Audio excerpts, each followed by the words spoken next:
Okay, guys, so welcome back. And this is the bonus interview that I did with Rua Wetters. I am super excited. If you haven't already, absolutely go and listen to the original interview because this is the bonus. This is the bonus questions that we didn't cover off after she gave those great insights into the lessons learned along her journey. So here we go. Rua, you're still with us. Thank you for this. But what I wanted to cover off and really give exclusive look at this was what job, industry, or business would you recommend to your 16-year-old self, again, knowing what you know now, and why? Good question, Phil. Well, exercise, as when I was 16, sport was my big thing. I loved anything to do with sport, and I loved anything to do with, I suppose, what I thought was health, because sadly I'd lost my mother to cancer, and so it was a big wake-up call for me even back then. Mm-hmm. So what I would say to my 16-year-old self for job opportunities was I got offered a few opportunities when I was 15, actually. I wasn't 16 when I came out here to Australia, working in the industry, and I second guessed myself. I actually didn't go into the fitness industry till I was 19, but because I was a natural mover, and back in my day aerobics was a big thing, and I used to go along to aerobic classes, and I got it just like that. And I got offered to do, I suppose, a traineeship because they thought I was 19. And I told the truth. Sorry, I'm only 15. So in one way, I told the truth and said no, but another way I thought, well, I still could have done it because it was just being a part of the participation group. And then as I got older, I could have qualified. But hence, any opportunity that comes along that gels with whom you are, take it. Whether it's a traineeship, whether it's work experience, whether it's just being mentored beside somebody in business, say yes. Yeah. And learn along the way. Yeah, you mentioned in the main interview about, the people that you hang around with, and there's absolutely a famous saying about you become the average of the 5 people you spend the most time with, and I think you can take that one step further with having, a mentor. Have you got a mentor, and what value has that had if you have? I've had mentors most of my life, probably since I was about 23. Mm-hmm. And again, not by seeking them out, but just by being open to being mentored. I suppose that's more to the point. And in those days, it wasn't called mentor. It was actually, you look up to somebody because they've achieved something you want to achieve. So The first person was an amazing lady here who had her own aerobic studios in Western Australia. And I was going to the northwest of WA to open up my own businesses. And she took me under her wing for about, 6 years really, off and on. And I went to the northwest and really I actually mimicked and copied everything she'd done in the big city and took it to the northwest of Western Australia. And it worked beautifully for me. And then from there, I met other business people who owned business properties, who owned real estate. And I think, I want that. So I would just become part of their lifestyle, socialize, spend money on myself too. Always personal development's a big thing. Mm-hmm. And in those days, there was not much personal development. We didn't have the internet. So a lot of it's self-reading, self-developing. And the universe, and because I talk about the universe a lot because I'm so open-minded that my family even said, oh my God, you're too open, watch out. But I think because I am that way, I had people come in my pathway that mentored me in real estate, mentored me in what properties to buy, mentored me when I bought and sold. And even in my health pathway, when I went to become a naturopath and nutritionist, was the same thing for me. I was working as a body Reiki practitioner doing remedial massage. And I had this gorgeous lady come in with a massage with me. And she said, have you thought of going into natural therapies? And I said, no, I haven't.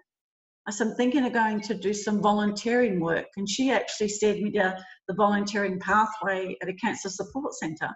And then I ended up meeting the director and then again getting steered to go to college to study natural medicine. So, yeah. The rest is it's one of those, isn't it? It's kind of been... it's allowing yourself to go with the flow. Like, a lot of people that I work with think that they have to write down now exactly what they're going to be, you know, and then get a direct course to that. And then, you know, the journey's done, the journey's over. And they get quite frustrated and overwhelmed when they don't know what is, they don't know what they want to be. And then they get quite, overwhelmed and they stagnate themselves. But I think what you're saying is to be comfortable, you know, just kind of, going through that journey, because that journey will then open a new door. It will make a new connection. It will then, it's not what you know, it's who you know. And before you know it, that journey, that path becomes a little bit more enlightened. It becomes a little bit more clearer. And you can actually start to definitely carve your way through it. You kind of know where you're going, but that journey, that path is never as clear as people might think or might want it to be. What you're saying is, be open to everything that comes your way, the people, the opportunities, the learnings, the lessons. Is that fair to summarize? Yes, Phil, absolutely. Because, I think of what it's done for me, and I wouldn't even been in this industry now, and how I met you, for example. So, yes, whenever an opportunity is given to me that aligns with my values, I will look at it. Mm-hmm. Yeah. Beautiful. So if it aligns with whom you are, just take a look. It costs nothing to look. Yeah. We always talk about, that kind of that reason why, that kind of energetical, that you can't explain it, but it just feels right. There's a gut thing that is pulling you towards something, and sometimes you've definitely just got to listen to that. You can't fight that. So I've got one more question for you, and I'd like to go a little bit deeper into you yourself have recently facilitated your own journey, your own health, and you've probably been so used to working with patients and having the knowledge and then applying it to other people. But unfortunately, and maybe even fortunately, recently you had your own health journey, and you cured yourself of breast cancer. Through your own way that you've been given to clients through detoxification and that process. Can you please just share with us, what your lessons have been, what they are, because of that experience? Yes, Phil. The biggest lesson in that experience was that along the way, we tend to put other people first, no matter what we do. Mm-hmm. And sadly, in today's society, and even, to think of yourself in humanity, you're told not to be selfish. You've got to share, you've got to give. Don't put yourself at the top of the list. In actual fact, this was the one thing that this journey taught me, was that I have always been a giver, and I've always put other people first. And as a mother and a father, as you know, we tend to do this for our children, our partners, and everybody around us. But this was the first time, excuse me, I actually get a little bit emotional. Rua had to be number one. And that meant saying no to a lot of people. So, excuse me. So yeah, that was the biggest lesson for me. So, no, I can't eat this. No, I can't go there. No, I'm sorry, you can't come and visit me today. I have to put all my energy in looking after me. So when it's knowing when to say no. When it comes to looking after you, that is the most important thing. And if I had listened to everything I'd done and educated people in the last 20 odd years, I may or may not have had that health journey, but I don't regret it, and I would never, I was meant to go through it because I had to step up and walk my talk, and I believed I would be cured at the end of it.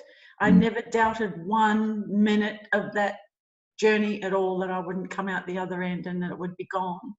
A lot of people around me that doubted it, and that's natural because that's their education, or that's, what they've learned along the way. Yeah.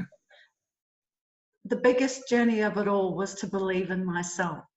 And because now, through that, I don't listen to anyone else now that doesn't align with me 100%. If it doesn't, even family or friends, if I've got people in front of me supposedly telling me my experience or telling me my expertise and knowledge, I used to just sit back and have a little smile and think, oh yeah, Well, I don't now. I will actually correct them and say, look, unless you've experienced this, have you experienced this you're talking about?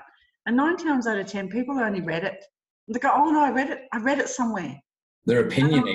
And I'll go, thank you for what you've read, but unless you've experienced what you're sharing with me, I actually am not interested. Yeah. Because there's so many. That one of the biggest lessons that you've learned from your challenge has been belief, to believe in you, that you can overcome this challenge. And I think the answer to the very first question in this interview was belief. Absolutely. As a teenager, you needed and wanted somebody to believe in you. And then you've kind of gone that full circle through this journey to then be, the biggest reason why you overcame breast cancer was because you believed in you.